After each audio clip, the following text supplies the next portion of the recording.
अस्सलाम वालेकुम dear students, मैं हूं अब्दुल रज़ाक और सेकंड ईयर फिजिक्स में चैप्टर 15 इलेक्ट्रोमैग्नेटिक इंडक्शन चल रहा है। इसमें हमने आज जो टॉपिक स्टार्ट करना है उसका नाम है म्यूचुअल इंडक्शन। सो डिटेल डिस्कशन के लिए चलते हैं हम अपने व्हाइट बोर्ड की तरफ। डियर स्टूडेंट्स, हम चैप्टर 15 इलेक्ट्रोमैग्नेटिक इंडक्शन में आज स्टार्ट करने जा रहे हैं टॉपिक म्यूचुअल इंडक्शन।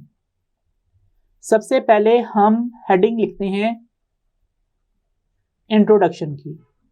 इंट्रोडक्शन में हमने बताना है कि let we have two coils placed side by side. One coil is connected with battery. It is referred as primary coil and second coil is connected with a galvanometer.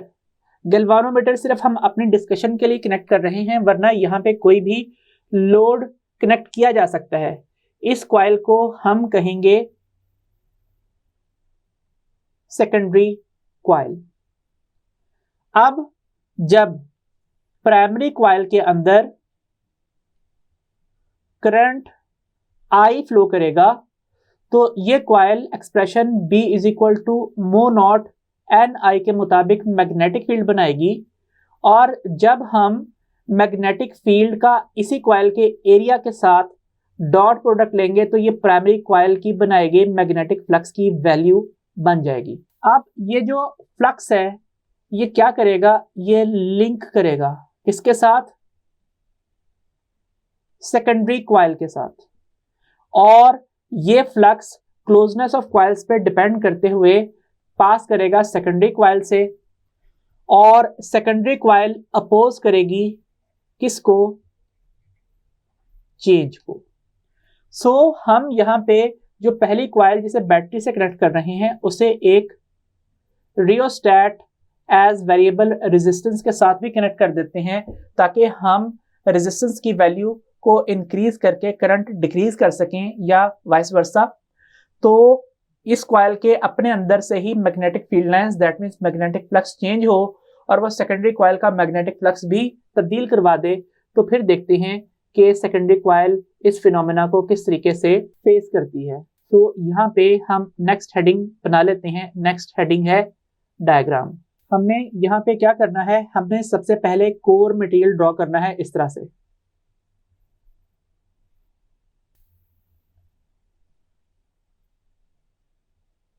और ये core cylinder की सूरत में है और फिलहाल हम इस core की प्रेजेंस को डिस्कस नहीं कर रहे। आप यही कंसीडर करें कि ये जो कोर है ये कोई वैक्यूम है। सिर्फ हमने ड्राइंग में आसानी के लिए यहाँ पे इस तरीके से सिलेंड्रिकल कोर्स ड्रॉ की हैं। अब हमने इनके ऊपर large number of turns wind show कर देने हैं कॉइल्स के इस तरह से।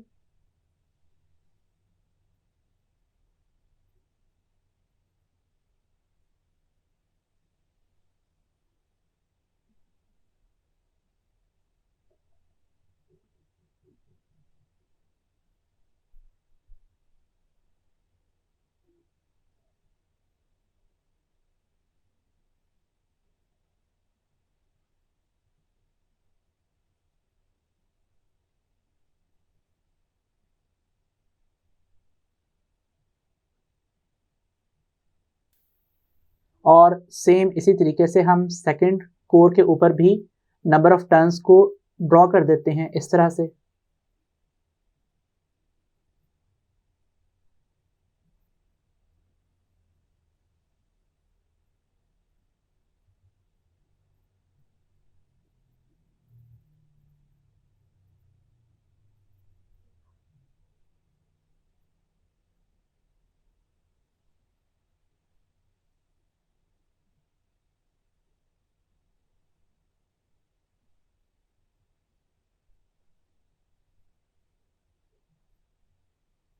इसमें से जो पहली कॉइल है उसे हम कनेक्ट कर देते हैं किसी बैटरी के साथ। बैटरी के साथ अटैच होगा स्विच। स्विच आमतौर पे पॉजिटिव टर्मिनल या फिर एसी के केस में लाइव वायर के साथ ही कनेक्ट किया जाता है। और आगे मौजूद है रियोस्टैट एज वेरिएबल रेजिस्टेंस। हम इस नॉब को इस रियोस्टैट के अक्रॉस मूव कर सकते हैं। और जो सेकेंड कॉइल है ये कनेक्टेड है किसी गैल्वानोमीटर के अक्रॉस, इस तरह से किसी स्विच के थ्रू। सो वो कॉइल जो कि कनेक्टेड है बैटरी के साथ उसे हम कहते हैं प्राइमरी कॉइल, और वो कॉइल जो कि गैल्वानोमीटर या किसी और लोड के साथ कनेक्टेड है उसे हम कहते हैं सेकेंडरी कॉइल। अब हम जैसे ही प्राइमरी का स्विच ऑन करेंगे तो यहां पे इस डायरेक्शन में करंट फ्लो करना स्टार्ट करेगा। दैट मीन्स यहां पे जो करंट की डायरेक्शन है वो इस तरह से होगी, और राइट हैंड रूल के मुताबिक अगर हम अपने राइट हैंड के फिंगर्स को इस डायरेक्शन में कर्ल करें तो थंब किस तरफ पॉइंट आउट करेगा, थंब इस तरफ पॉइंट आउट करेगा। दैट मीन्स ये कॉइल यहाँ पे बना लेगी नॉर्थ पोल और इस तरफ बना लेगी साउथ पोल। सो इसकी मैग्नेटिक फील्ड इस डायरेक्शन में इस तरह से सेटअप हो जाएगी, और यही magnetic field line secondary coil के अंदर से भी पास करना स्टार्ट कर देंगी। अगर सेकेंडरी कॉइल का भी सर्किट कंप्लीट हो तो सेकेंडरी कॉइल को ये बात बिल्कुल भी पसंद नहीं आएगी, और वो इस इंक्रीजिंग मैग्नेटिक फील्ड को अपने अंदर से गुजरते हुए इंक्रीजिंग फ्लक्स को अपोज करेगी और खुद यहाँ पे इसके सामने नॉर्थ और ऑपोजिट साइड पे साउथ बना देगी, और ये कॉइल चाहेगी कि इसकी अपनी मैग्नेटिक फील्ड इस डायरेक्शन में बने। लेकिन जब यहाँ पे कांस्टेंट करंट मेंटेन हो जाएगा इस प्राइमरी कॉइल के थ्रू, तो उस वक्त फिर ये वाले नॉर्थ और साउथ जो हमने ड्रॉ किए हैं ये खत्म हो जाएंगे, क्योंकि सेकेंडरी कॉइल चेंज को अपोज करती है, कांस्टेंट वैल्यूज को अपोज नहीं करती। उसके बाद जब आप यहाँ पे ये जो मूवेबल टर्मिनल है रियोस्टैट का, इसको मूव करते हुए इस तरफ लेके आओगे, जिससे क्या होगा, रेजिस्टेंस की वैल्यू कम होगी, और रेजिस्टेंस की वैल्यू के कम होते ही करंट की वैल्यू इंक्रीज कर जाएगी। तो नतीजा क्या होगा कि इस एक्सप्रेशन के तहत मैग्नेटिक फील्ड जो प्राइमरी कॉइल बना रही है उसकी स्ट्रेंथ भी इंक्रीज कर जाएगी, और यहाँ से फिर से जो मैग्नेटिक फ्लक्स है प्राइमरी कॉइल का वो सेकेंडरी कॉइल के साथ लिंक होगा, और उसकी वैल्यू में फिर से इंक्रीमेंट आएगा। और अगेन सेकेंडरी कॉइल इस इंक्रीमेंट को सपोर्ट नहीं करेगी बल्कि अपोज करेगी, और सेकेंडरी कॉइल इस प्राइमरी कॉइल के इंक्रीजिंग नॉर्थ के सामने अपना नॉर्थ और ऑपोजिट साइड के ऊपर अपना साउथ बना लेगी। इस पूरे प्रोसेस में अगर हम right hand curl rule apply करें और अपने राइट हैंड के थंब को इस तरफ ओपन करें तो कर्लिंग फिंगर्स इस डायरेक्शन में फ्लो करने वाले करंट को इंडिकेट करेंगी। इस डायरेक्शन से देखने से ये करंट क्लॉकवाइज होगा, इस डायरेक्शन से देखने से ये करंट एंटी क्लॉकवाइज होगा। मैं सेकेंडरी कॉइल के करंट की बात कर रहा हूँ, फिलहाल हमने प्राइमरी कॉइल के करंट की बात नहीं की। इसकी वजह से यहाँ पे करंट इस तरफ सप्लाई होना स्टार्ट हो जाएगा, और गैल्वानोमीटर के अक्रॉस करंट फ्लो की डायरेक्शन ये वाली होगी। अगर सर्किट कंप्लीट है तो गैल्वानोमीटर की नीडल डिफ्लेक्शन शो करेगी, अदरवाइज ये एंड पॉजिटिव और ये एंड नेगेटिव बन जाएगा जब ये स्विच ऑफ होगा। तो अब हम उसके बाद नेक्स्ट डिस्कशन करते हैं। लेट्स से हमने यहाँ पे स्विच ऑन किया हुआ है और रियोस्टैट के जो मूविंग टर्मिनल है उसको यहाँ पे सेट किया है ताकि रेजिस्टेंस मिनिमम रहे और करंट मैक्सिमम रहे। इसकी वजह से इस कॉइल की जो मैग्नेटिक फील्ड है वो एक कांस्टेंट वैल्यू पे सेट हो चुकी है। इस तरह से ये वो सेकेंडरी कॉइल के अंदर से भी पास कर रही है। ये एंड नॉर्थ है और ये एंड जो है वो साउथ पोल बना हुआ है, और इसमें से जो मैग्नेटिक फील्ड लाइन जनरेट हो रही हैं वो इस तरीके से सेकेंडरी कॉइल के साथ भी लिंक्ड है।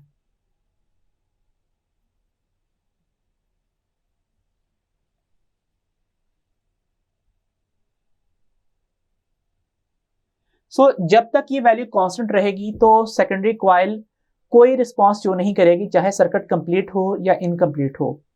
लेकिन जैसे ही आप इस मूवेबल एंड को मूव करते हुए इस तरह से इस पॉइंट के ऊपर लेके आएंगे कि रेजिस्टेंस की वैल्यू इंक्रीज कर जाए, तो जैसे ही रेजिस्टेंस की वैल्यू इंक्रीज करेगी करंट की वैल्यू डिक्रीज कर जाएगी, और B is equal to mu naught N I के मुताबिक करंट की डिक्रीजिंग वैल्यू मैग्नेटिक फील्ड की वैल्यू को डिक्रीज कर देगी, और phi B is equal to B dot A के मुताबिक मैग्नेटिक फील्ड में आने वाली डिक्रीमेंट मैग्नेटिक फ्लक्स जो कि प्राइमरी कॉइल जनरेट कर रही है वो भी डिक्रीज कर देगी, और इसकी वजह से जो मैग्नेटिक फ्लक्स सेकेंडरी से पास कर रहा है वो भी डिक्रीज कर जाएगा।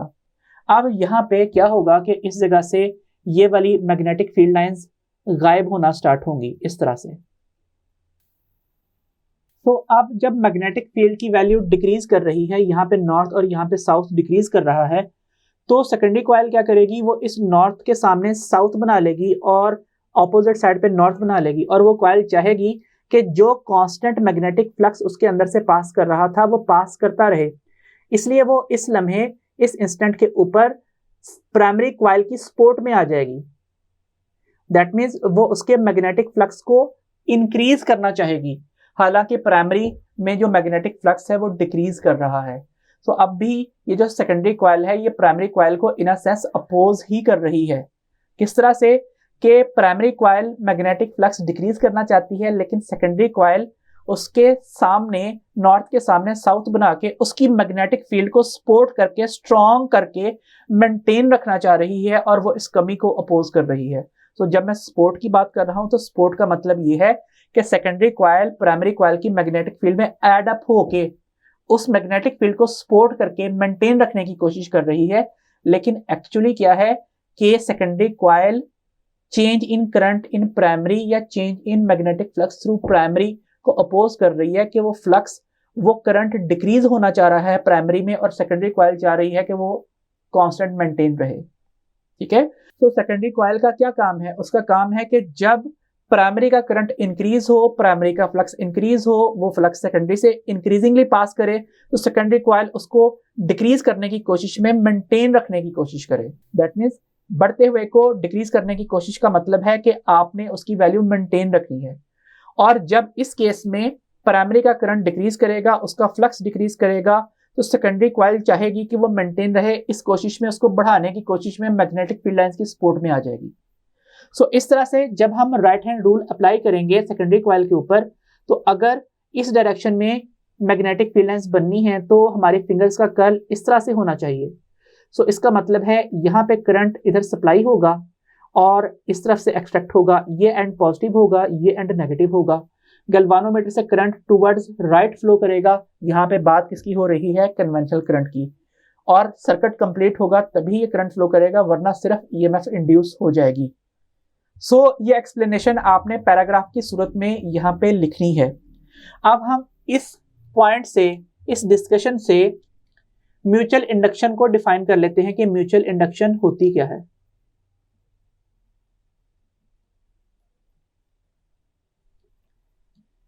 Mutual induction is the phenomena, ये वो मजहर कुदरत है। दैट मीन्स ये कोई फिजिकल क्वांटिटी नहीं है, एक नेचुरल हैपनिंग है। The phenomena in which a changing current in one coil induces an EMF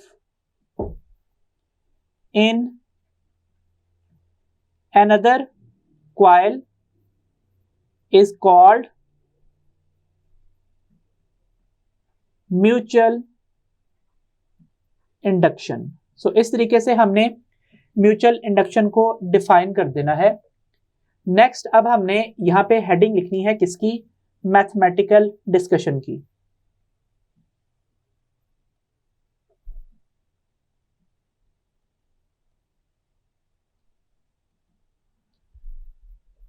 सो इस डायग्राम में जब हम सर्किट कंप्लीट कर देते हैं इस तरह से, तो यहां पे जो मैग्नेटिक फील्ड लाइंस मेंटेन होना होती हैं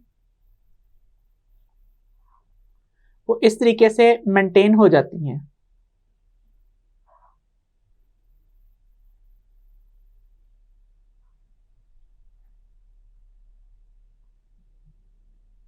लेट्स से हम कहते हैं कि number of turns of secondary coil की वैल्यू क्या है, वो NS है, और ये जो मैग्नेटिक फील्ड लाइन इसके अंदर से पास कर रही हैं, तो इस कॉइल का हर एरिया मैग्नेटिक फील्ड लाइंस के परपेंडिकुलर है।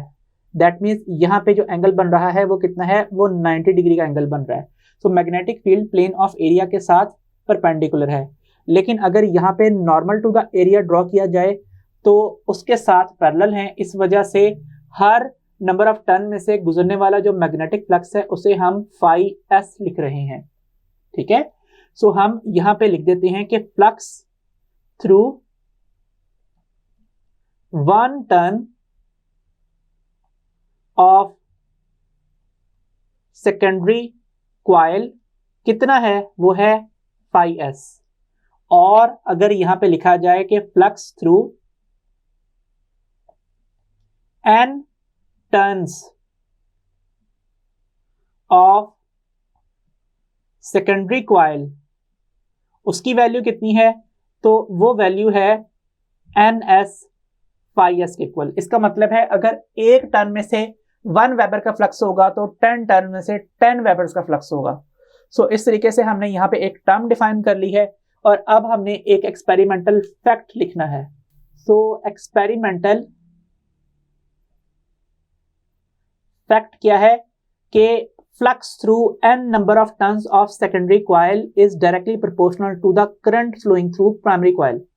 डियर स्टूडेंट्स, यहाँ पे बुक इस तरह से भी लिख सकती थी कि the flux through n number of turns of secondary coil is directly proportional to flux generated by primary coil, या फिर इस तरह भी लिखा जा सकता था ns phi s is proportional to magnetic field of primary coil. तो कुछ भी लिखा जा सकता था, लेकिन हमारे डेरिवेशन में ये जो मेथड है वो यूज किया गया है।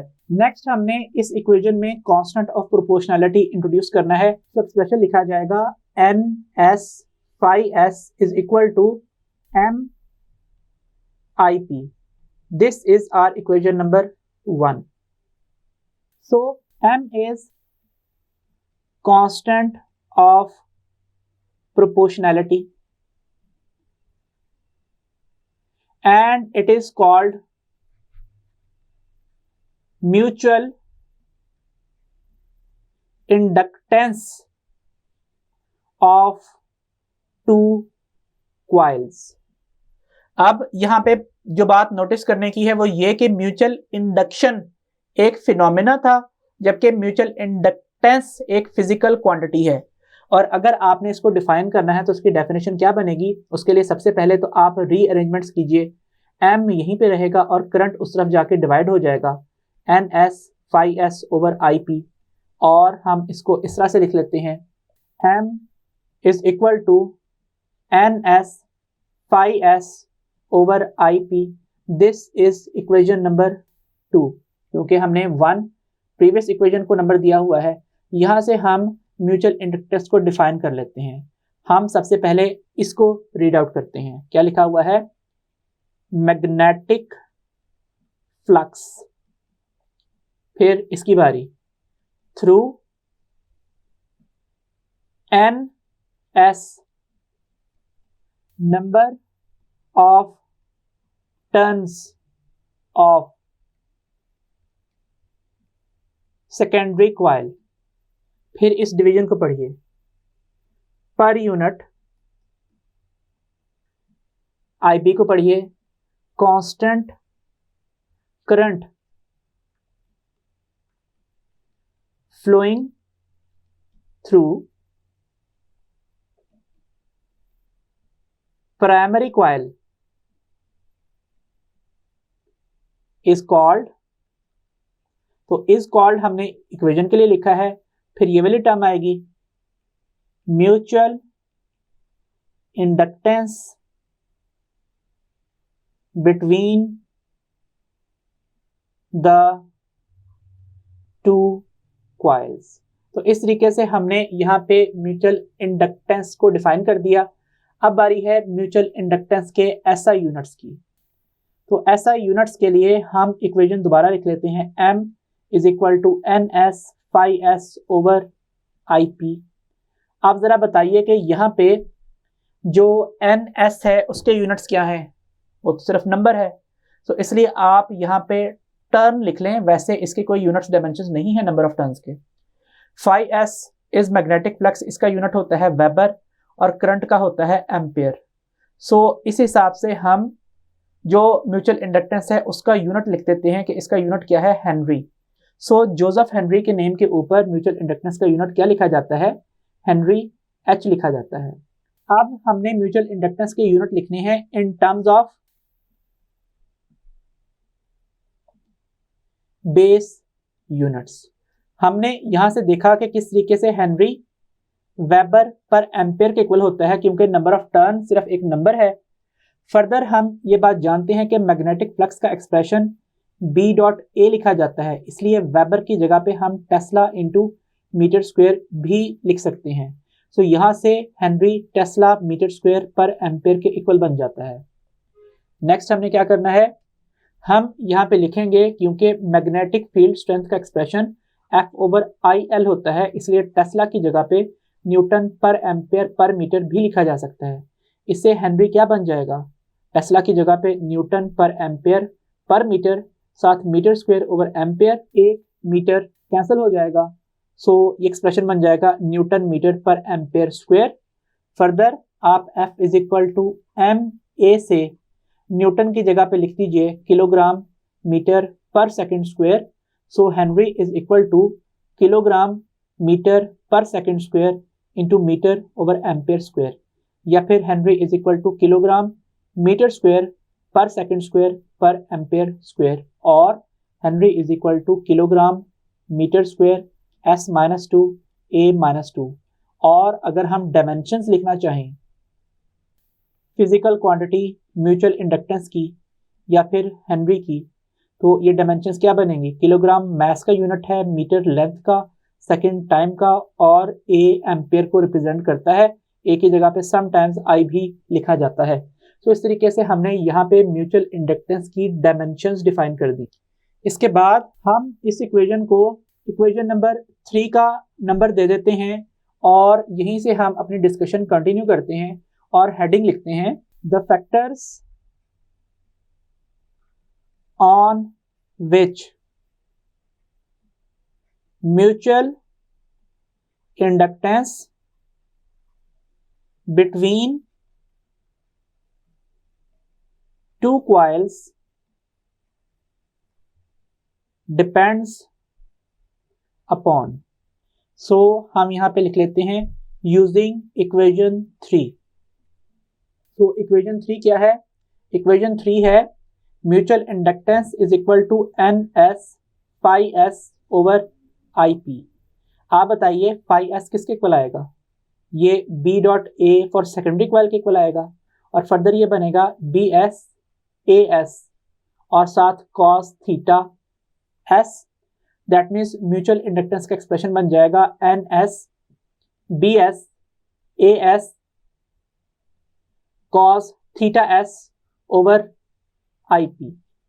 फर्दर आप यहाँ पे लिखेंगे कि जो BS है वो किसके इक्वल होगा, वो मोनॉट NIS के इक्वल होगा, जहाँ पे ये तमाम टर्म्स सेकेंडरी के लिए हैं कि सेकेंडरी कॉइल के अंदर कोर क्या है, number of turns per unit length क्या है, और करंट की वैल्यू क्या है। सो म्यूचुअल इंडक्टेंस का एक्सप्रेशन बन जाएगा NS और BS की जगह पे मोनॉट S NS और IS over IP AS cos of theta S लिखा जाएगा। फर्दर ये कि NS number of turns per unit length होते हैं, सो इसकी जगह पे आप ये भी लिख सकते हैं। सो म्यूचुअल इंडक्टेंस का एक्सप्रेशन बन जाएगा NS ये वाला, और इसकी जगह पे NS ओवर L लिखेंगे तो ये NS स्क्वायर ओवर L बन जाएगा, साथ बनेगा मोनॉट S और साथ IS ओवर IP और AS और साथ cos ऑफ थीटा S लिखा जाएगा। और इस इक्वेशन को हम इक्वेशन 4A कह लेते हैं। और अगर हम इस एक्सप्रेशन में या इससे ऊपर वाले एक्सप्रेशन में नंबर ऑफ टर्न्स की जगह पे number of turns per unit length into length लिख देते, तो यहाँ पे एक NS यहाँ पे था, एक NSL यहाँ पे आना था, तो इससे म्यूचुअल इंडक्टेंस का एक्सप्रेशन बन जाना था NS square L मोनॉट S IS over IP AS cos of theta S, that is equation 4B। तो किसी भी तरह से हम इस एक्सप्रेशन को यहाँ पे एक्सप्रेस कर सकते हैं। अब अगर फैक्टर्स की बात की जाए तो म्यूचुअल इंडक्टेंस किस चीज के ऊपर डिपेंड करती है, वो डिपेंड करती है नंबर ऑफ टर्न्स के स्क्वायर के ऊपर जब लेंथ कांस्टेंट रखी जाए, या फिर वो डिपेंड करती है किसके ऊपर, number of turns per unit length के स्क्वायर के ऊपर, जब ये वाली लेंथ कांस्टेंट रखी जाए। ये दोनों बातें डिफरेंट क्यों हैं? एक में जो लेंथ है वो डिनोमिनेटर में, एक में न्यूमिनेटर में क्यों आ रही है? इस बात का मतलब ये हुआ कि अगर आप किसी कॉइल की लेंथ इंक्रीज कर देते हैं नंबर ऑफ टर्न्स तब्दील किए बगैर, दैट मीन्स आप किसी सेकेंडरी कॉइल को स्ट्रेच कर देते हैं, उसे खींच के लंबा कर देते हैं, तो फिर दोनों कॉइल्स की म्यूचुअल इंडक्टेंस डिक्रीज कर जाएगी। लेकिन अगर आप लेंथ ऑफ कॉइल को इंक्रीज करते हैं, स्ट्रेच करके नहीं बल्कि मजीद नंबर ऑफ टर्न्स वाइंड कर देते हैं ताकि number of turns per unit length constant रहे, तो फिर म्यूचुअल इंडक्टेंस की वैल्यू क्या होगी, वो इंक्रीज कर जाएगी लेंथ में इंक्रीमेंट के ऊपर। तो आपने इस बात का ख्याल रखना है कि किस इक्वेशन में कांस्टेंट क्या है, ठीक है। बाकी नंबर ऑफ टर्न्स का जो एक्सप्रेशन है वो तो सेम ही है कि अगर आप यहाँ पे मजीद नंबर ऑफ टर्न्स वाइंड करते हैं यहाँ पे या यहाँ पे, तो नंबर ऑफ टर्न्स डबल करने से म्यूचुअल इंडक्टेंस की वैल्यू 4 गुना ही होनी है अगर आपने लेंथ सेम रखी हुई है तो। सबसे पहला फैक्टर जो हमने डिस्कस कर लिया वो क्या था, वो था number of turns and length of secondary wire. इस फैक्टर के ऊपर म्यूचुअल इंडक्टेंस दो कॉइल्स की डिपेंड करती है। नेक्स्ट जो हमने फैक्टर डिस्कस करना है वो है mutual inductance is depending upon the permeability of free space. तो ऑब्वियसली जब यहाँ पे कोई कोर मटेरियल रखा जाएगा तो relative permeability of secondary coil भी आएगी। इसका मतलब है कि म्यूचुअल इंडक्टेंस जिस फैक्टर पे डिपेंड करती है वो क्या है, वो है कोर मटेरियल के ऊपर कि आपने सेकेंडरी कॉइल के अंदर क्या कोर मटेरियल प्लेस किया है। कोर मटेरियल जाहिर बात है मैग्नेटिक होगा तो स्ट्रॉन्ग मैग्नेटिक फील्ड बनेगी और म्यूचुअल इंडक्टेंस बढ़ जाएगी। नेक्स्ट फैक्टर जिसको हमने डिस्कस करना है वो ये वाला फैक्टर है। म्यूचुअल इंडक्टेंस डिपेंड करती है किसके ऊपर, ये डिपेंड करती है IS और IP की रेशो के ऊपर, और ये रिप्रेजेंट करता है क्लोजनेस ऑफ टू कॉइल्स, कि दो कॉइल्स आपस में एक दूसरे के कितने करीब प्लेस्ड हैं। अगर कॉइल्स एक दूसरे के ऊपर ही वाइंड होंगी तो इसकी वैल्यू मैक्सिमम होगी, और जाहिर बात है वाइंडिंग के दौरान इंसुलेटेड वायर्स वाइंड करते हैं, उनका इलेक्ट्रिकल कांटेक्ट नहीं होता, सिर्फ मैग्नेटिक कांटेक्ट होता है प्राइमरी और सेकेंडरी कॉइल के दरमियान में। नेक्स्ट जो फैक्टर है वो है M is dependent upon area of secondary coil.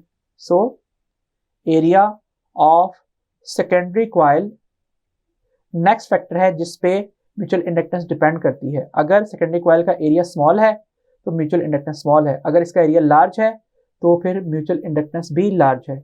और लास्ट फैक्टर क्या है, लास्ट फैक्टर है cause of theta S. Mutual inductance depend करती है कॉज ऑफ थीटा एस के ऊपर, और ये क्या रिप्रेजेंट करता है, ये है अरेंजमेंट ऑफ कॉइल्स, या फिर अरेंजमेंट की जगह पे आप ज्योमेट्री ऑफ कॉइल्स भी लिख सकते हैं। इसके लिए हम यहाँ पे इस तरीके से एक कोर मटेरियल ड्रॉ करते हैं, और अगर यहाँ पे इसके ऊपर वाइंडिंग है और मैग्नेटिक फील्ड इस तरह से जनरेट हो रही है इस डायरेक्शन में,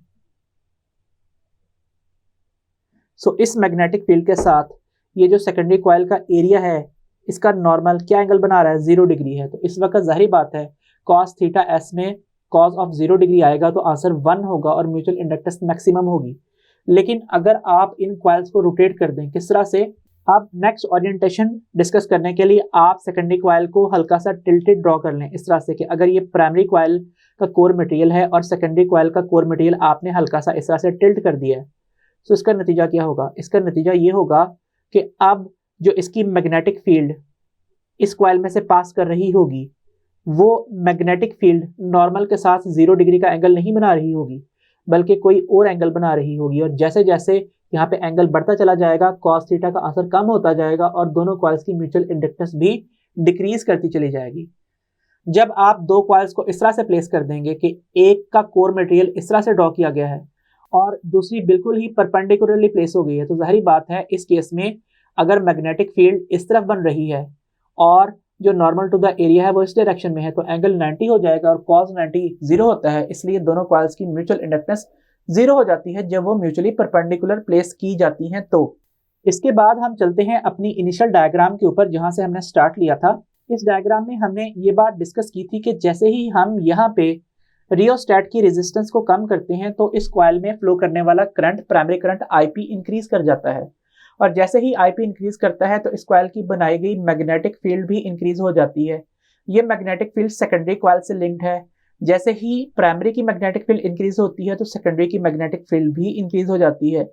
आप इस मैग्नेटिक फील्ड को perpendicular area of secondary coil से मल्टीप्लाई कर लें तो मैग्नेटिक फ्लक्स बनता है। सो सेकेंडरी कॉइल से मैग्नेटिक फ्लक्स इंक्रीज करता है और सेकेंडरी कॉइल इस इंक्रीजिंग मैग्नेटिक फ्लक्स को अपोज करती है और कम करने की कोशिश करती है।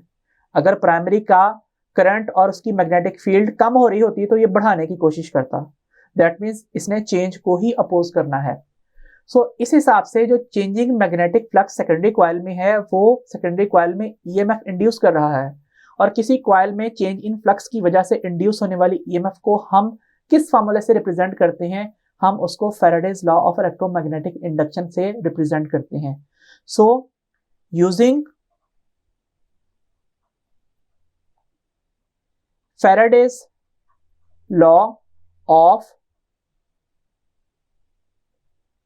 electromagnetic induction for secondary coil। Secondary coil के लिए यूज कर रहे हैं, एक्सप्रेशन है E is equal to minus N delta phi by delta T, और यहां पे आप इसे सेकेंडरी कॉइल की वजह से सेकेंडरी का सबस्क्रिप्ट देंगे, और नेक्स्ट आप यहाँ पे डेल्टा ऑपरेटर को पहले लिखिए। इक्वेशन बन जाएगी E S is equal to minus delta by delta T of N S phi S. जाहिर बात है अगर आपके पास कोई मेथड हो कि आप यहाँ पे करंट के ऑन होते हुए नंबर ऑफ टर्न्स को चेंज कर दें तो भी ईएमएफ इंड्यूस होगी, लेकिन जाहिर बात है ये चीज फिजिकली नियरली इम्पॉसिबल है।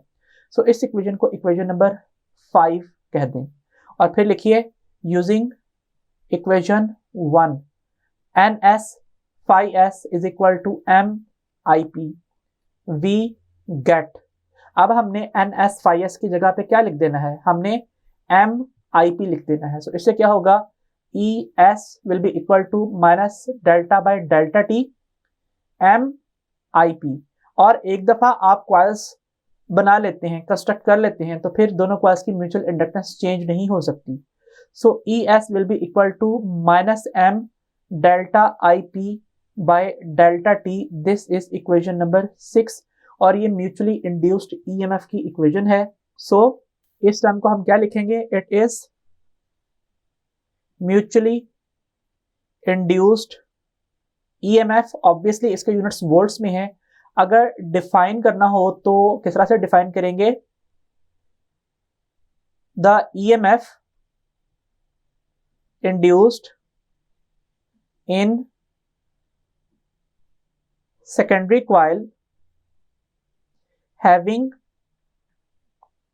mutual inductance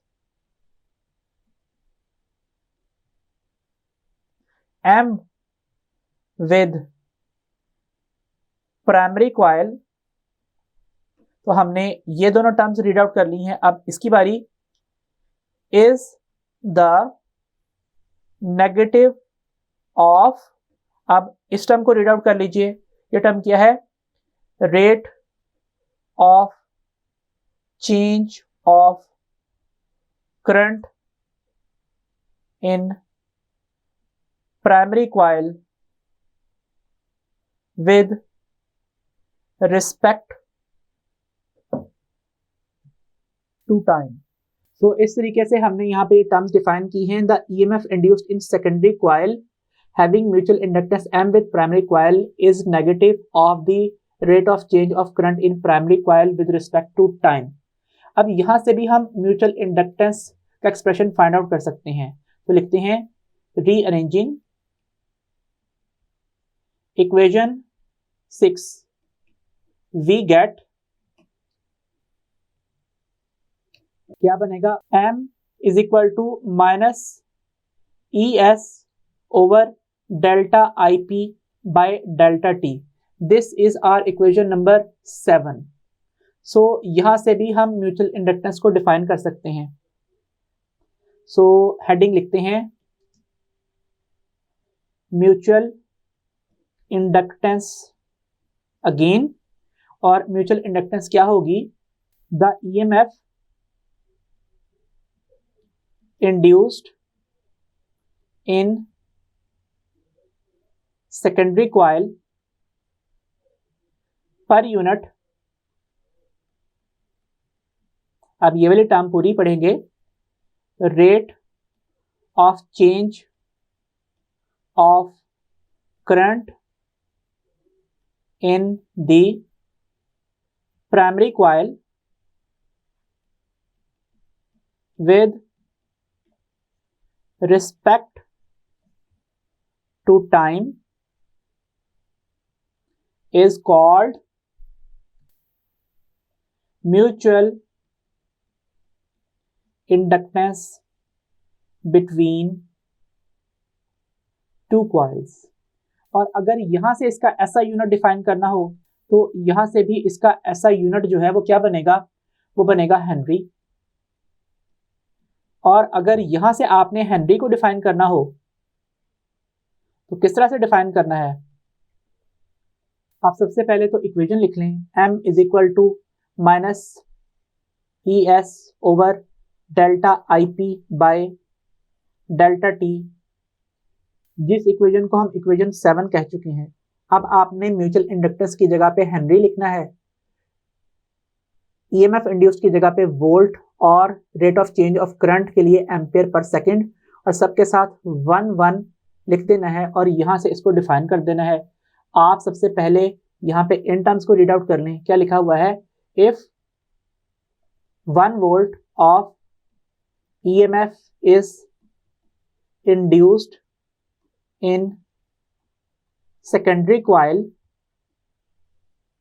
और यूनिट डिफाइन करते हुए डिवीजन को पर यूनिट नहीं पढ़ते बल्कि आमतौर पे व्हेन पढ़ लेते हैं। व्हेन, अब ये टर्म रीड आउट कीजिए, current changes at the rate of 1 ampere per second in primary coil, then the mutual inductance between the two coils is 1 Henry। So again read out कर देता हूं, if 1 volt of EMF is induced in secondary coil when current changes at the rate of 1 ampere per second in primary coil, then mutual inductance of two coils is said to be 1 Henry। इस तरीके से हमने यहाँ पे इसकी definition कर लेनी है। और अगर यहाँ से भी हम इसके units in terms of base unit express करना चाहें तो हेडिंग दे देते हैं, in terms of base units Henry किसके इक्वल है, volt over ampere per second, या फिर वोल्ट सेकेंड पर एम्पियर। सो वोल्ट पोटेंशियल डिफरेंस का यूनिट है और हम V की जगह पे जूल पर कूलम लिख सकते हैं। Further W is equal to F dot D होता है, इसलिए जूल की जगह पे न्यूटन मीटर लिखा जा सकता है, और Q is equal to IT होता है, इसलिए कूलम की जगह पे एम्पियर सेकेंड लिख सकते हैं। Further F is equal to MA होता है, इसलिए न्यूटन की जगह पे kilogram metre per second square लिखा जा सकता है। सो इस वजह से हेनरी किसके इक्वल आएगा, हेनरी बन जाएगा वोल्ट की जगह पे सबसे पहले तो जूल पर कूलम लिखिए, second over ampere as it is होगा, जूल की जगह पे न्यूटन मीटर, कूलम की जगह पे एम्पियर सेकंड पुट करें तो इससे क्या होगा, एक सेकंड कैंसिल आउट हो जाएगा और newton metre per ampere square units बन जाएंगे।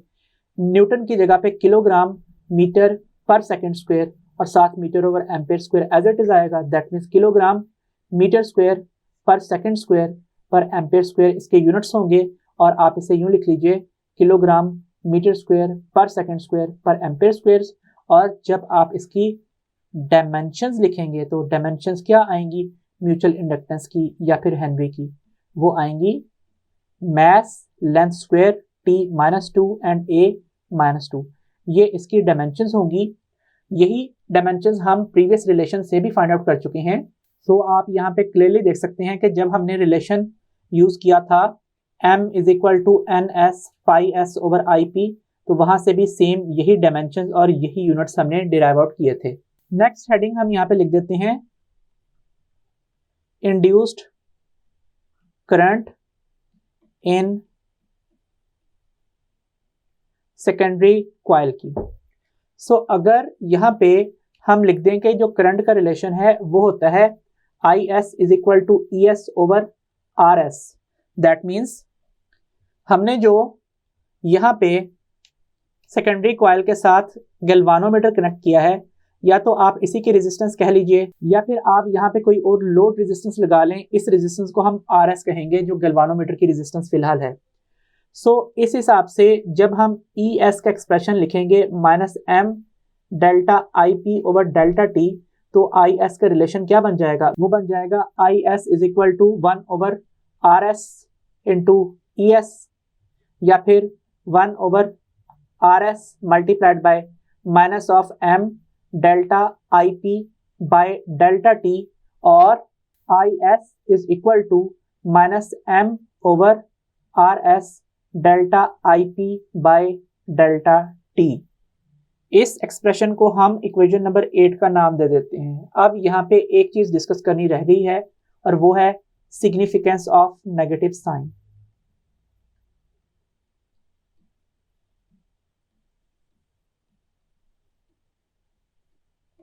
सो इन दोनों एक्सप्रेशन में आने वाला नेगेटिव साइन क्या बता रहा है? The negative